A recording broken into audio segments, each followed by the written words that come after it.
ரோசாப்பூ கண்ணில் சிரிக்குது ஊதாப்பூ உதட்டில் உதிரும் தேன் முல்லைப்பூ.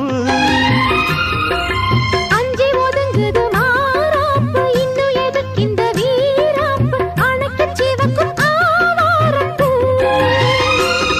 அடி சித்திரம் எப்படி சேலைய கட்டுச்சு தேவதை பாதங்கள் பூமியில் ஒட்டுச்சு.